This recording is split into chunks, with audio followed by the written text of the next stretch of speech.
Moore here to talk to us a little bit about the ongoing transport crisis. She's been very vocal about it, and we'll hear her views just now. Thank you so much for coming. Thank you. All right.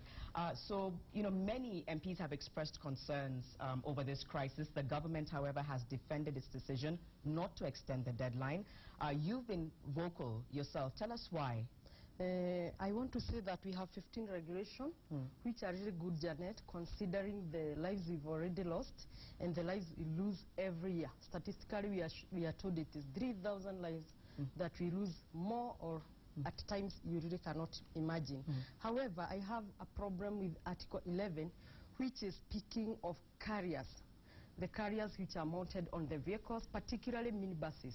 And this regulation is not coming out clear to say, like it is speaking of the drunkard drivers, bad road, bad weather, uninspected vehicles. All those are coming to 60%, how we lose life, 10% of this. But when we look at the ministry's report, we are not able to identify how many vehicles cause accident or get in accident due to carriers. But you can admit that they've been said to be accident prone. Sometimes they're overloaded, and that might be what they're trying to curb. So what if that's the case? What I'm considering this article not as such a threat in the mind that the transport ministry or traffic police can be able to stabilize this by speaking of a certain amount. Maybe they can say to these minibuses, for instance, to Laga, from where I come from, that you should carry only 100 kgs or 200. But this way, the vehicles are left to mount until sometimes the cargo looks bigger than the vehicle. So I see it is not, it's not clear. It is not clear, and it is not well thought. I don't find the basis of criminalizing this where we can do it and do it decently. I am coming from a point of economic and Jubilee Manifesto, where I'm a member and I'm there to protect it. Jubilee Manifesto speak of growth, of our job opportunity, growth of our economy through mama mbogas, through youth.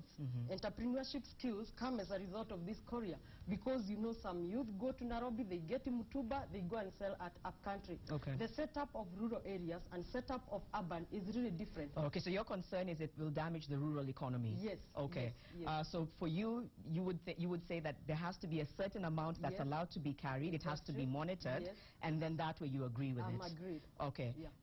You filed a petition. Yes. What informs that decision? First, I want to take you back to last week, the Speaker's ruling. He spoke of regulation no longer to come to the House. If the minister come with this regulation, for instance, Uwezo, you saw us fighting in all this. So this minister has come with this regulation. They are not supposed to come to the House. However, they've been taken to the table of two committees, that is transport and legal. And then they are supposed to deliberate, but we are not supposed to make the amendment. So what I chose is to write a letter in a petition manner to the ministry, and I spoke to Engineer Kamau over it, and I showed cases. Because even this week, the students are going to close the school. How are they going to carry back their boxes? Form 1, when they are going to school, how are they going to carry their mattresses?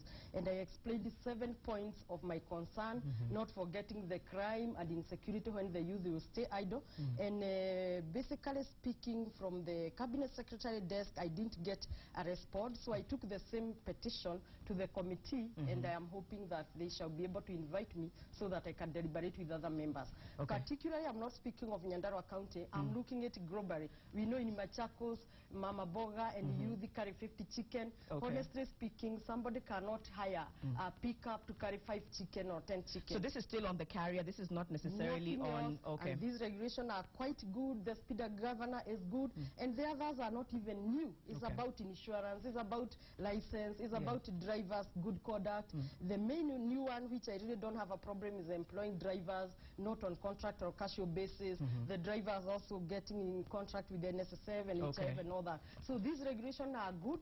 The carrier, if it causes accident, is good, but we can make it and not harm the economy of our country. You can monitor it. What else is in your petition?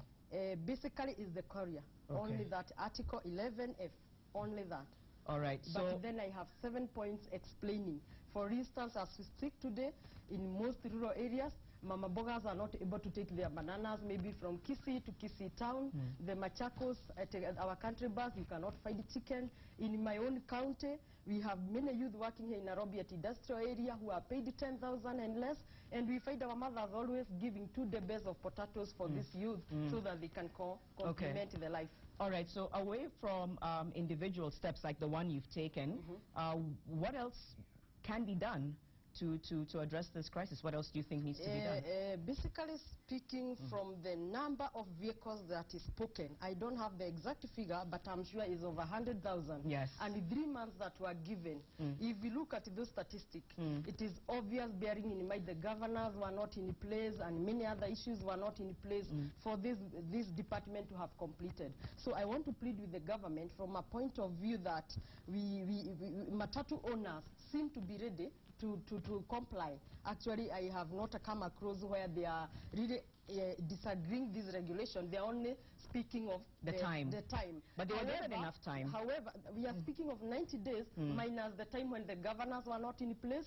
And even if you do 100,000 vehicles, for instance, in Nairobi, divided by 90 days, in case the inspection offices were open, it is 1,111 vehicles per day. Yet, the inspection department said they can only do 300. So even if these vehicles were in place every day, they still have not completed. But I don't agree that they be added a near is a bit unrealistic, but at least a time that can bring the crisis to control, maybe a week, 2 weeks, or 3 weeks. Okay. Worst case scenario, they stand their ground and say we're going to insist that nothing is going to happen, we're not going to extend the deadline. What are your greatest concerns if that's the case? There is a lot of suffering from the Mwananchi. For instance, I was supposed to be in your studio at exactly 1 hour before, and you can see I've taken more than an hour just from Parliament to your studio. And Mwananchi is suffering in mind that the Matatu are even increasing bus fare from 50 shillings to 100, even from 100 to 200. So basically, we will say that the Mwananchi is suffering, and as a government which is caring and listening, we ought to come in harmony. We ought to speak, we ought to agree, because if you turn your back and I turn my back, then the country is definitely going to suffer. Are you confident that there's going to be a solution to this, or are your fears that this might take a lot longer than was anticipated? If I was sitting in the ministry, definitely I would come in an agreement, because mostly the solution is the fundamental thing. What is the solution? Because if the time is not increased and the people continue using the personal cars and they are full now in the city, there are places where we don't have these personal cars, especially in the rural areas. So maybe somebody is sick, a child is sick, you can't go to the hospital.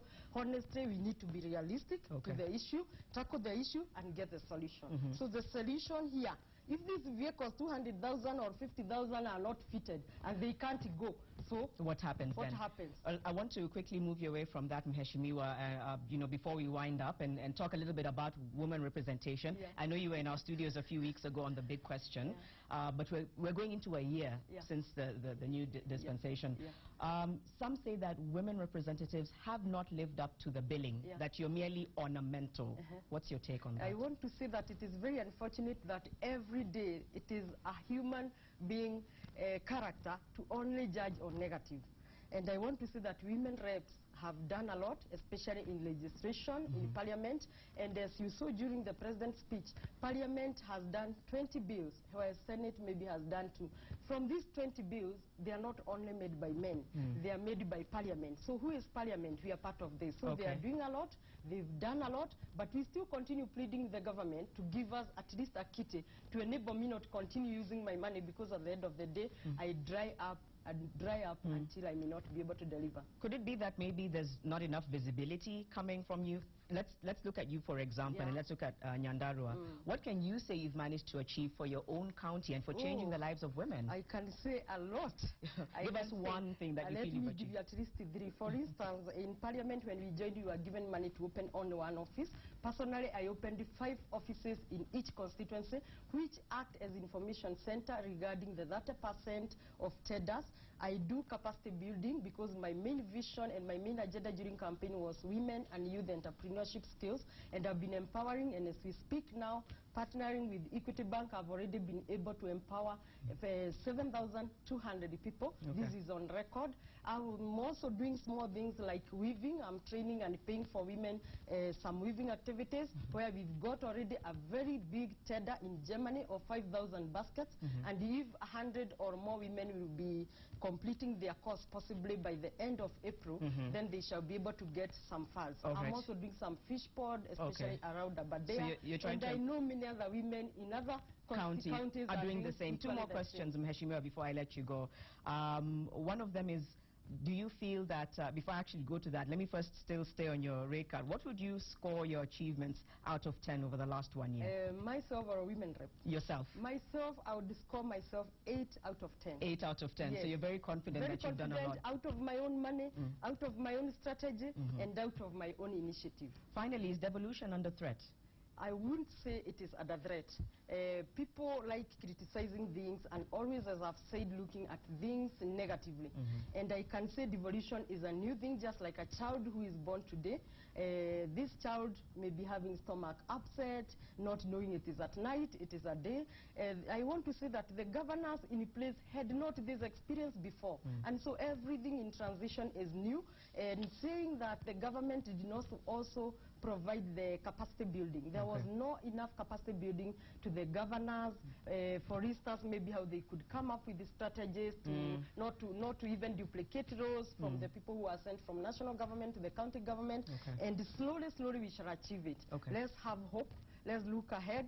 Finally, what is the solution? We must have this devolution because we chose it. All right. Yes. Thank you so much. Of course, Wanjiku Muhia, County Women Representative for Nyandarua. Thank you for taking time to talk to us. We'll certainly follow up on the petition that you filed and see how that